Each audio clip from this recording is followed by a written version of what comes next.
Bathroom से नहाकर बाहर आई तो उस समय मैं टॉवल लपेटे हुई थी और मेरा छोटा भाई मुझे घूरकर देख रहा था। जब मैं कमरे में गई तो वह पीछे से आकर दरवाजा बंद कर दिया और कहने लगा आज तो घर पर कोई नहीं है। दोस्तों, आज की कहानी बहुत ही रोमांचक होने वाली है, इसलिए लास्ट तक जरूर देखना और चैनल पर नए हो तो चैनल को सब्सक्राइब कर देना।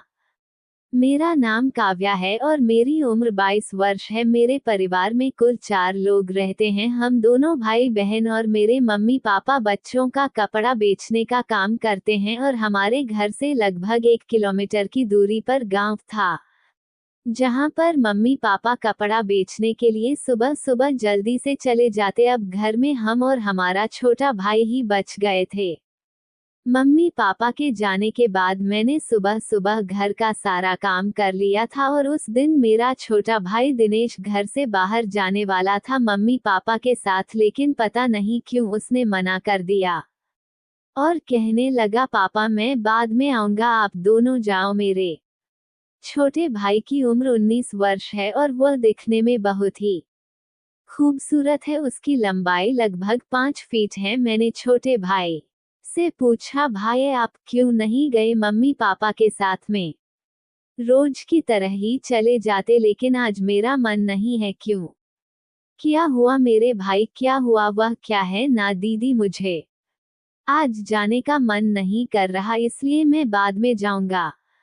मैंने कहा ठीक है भाई। उसके बाद में कपड़े धोने चली गई और उस समय मेरा भाई कमरे में था, लेकिन मेरा भाई वहां पर भी आ गया। आज तो पता नहीं क्यों मेरा भाई मेरे पीछे पीछे आ रहा था। जब मैं कपड़े धोकर नहाने की तैयारी करने लगी तभी मेरा भाई किचन में खाना खा रहा था। वह अपना मोबाइल बाहर रखकर चला गया था। जब मैं उसके मोबाइल के पास गई तो अचानक उसके मोबाइल में एक मैसेज आता है कि जिसमें लिखा था, मेरी जान कब आ रहे हो मुझसे मिलने के लिए? आज मैं घर पर अकेली हूँ, आज आ जाओ ना मेरी जान।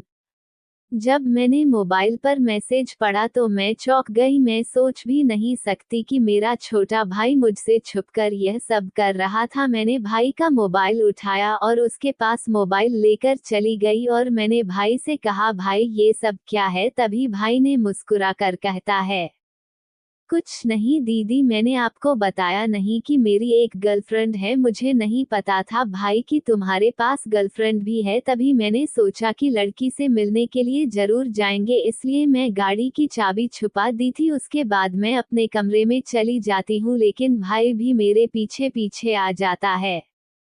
वह मेरे कमरे के अंदर आते ही उसने पीछे से दरवाजा बंद कर लिया और कहने लगा, गाड़ी की चाबी कहाँ है? ये कहते हुए बोला कि आज तो तुम्हें दिखाना ही पड़ेगा। वह धीरे धीरे मेरे पास आने लगा। मैं तो टॉवल लपेटे हुई थी, इसलिए मैं कुछ नहीं कर सकी और फिर भाई मेरे कमरे से चाबी लेकर जाने लगा। मैंने भाई से कहा, भाई मुझे पता है तुम कहाँ जा रहे हो, उसी लड़की से मिलने के लिए जा रहे हो ना? जाओ, मैं मम्मी पापा को बता दूंगी। लेकिन तभी मेरा भाई कहने लगा, अरे नहीं दीदी ऐसा मत करना, देखो तुम मम्मी पापा को मत बताना, मैं तुम्हें एक सरप्राइज दूंगा मिलकर आने के बाद। मैंने भाई से कहा, कैसा सरप्राइज? भाई तभी कहने लगा कि ऐसा सरप्राइज जो तुम्हें जिंदगी में पहली बार मिलेगा।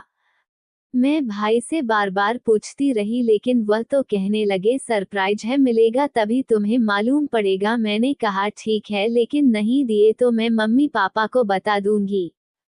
भाई ने भी हाँ कर दिया। उसके बाद मैं अपना काम करने लगी और मेरा भाई गाड़ी की चाबी लेकर उसी लड़की से मिलने के लिए चले जाते हैं। जब शाम के 6 बजे बज चुके थे, लेकिन भाई का कोई पता नहीं चल रहा था।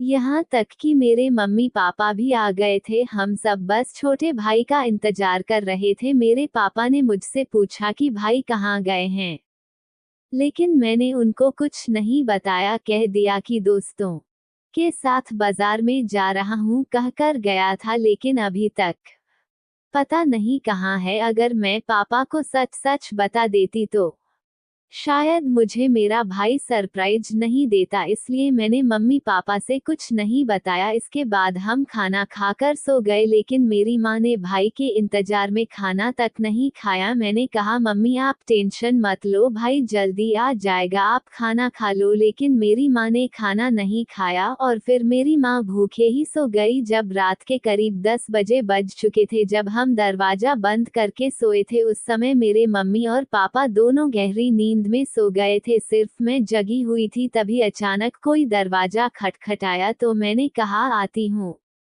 पहले तो मैं डर गई कि इतनी रात गए कौन हो सकता है, लेकिन तभी मुझे भाई की याद आती है कि शायद भाई ही होंगे, इसलिए मैं धीरे धीरे दरवाजा खोलने के लिए गई। जब मैंने दरवाजा खोला तो मेरे सामने भाई थे। भाई ऐसे लग रहा था जैसे बहुत थके हुए और बहुत मेहनत करके आए हो। मैंने भाई से कहा भाई आप इतने थके थके से क्यों लग रहे हो?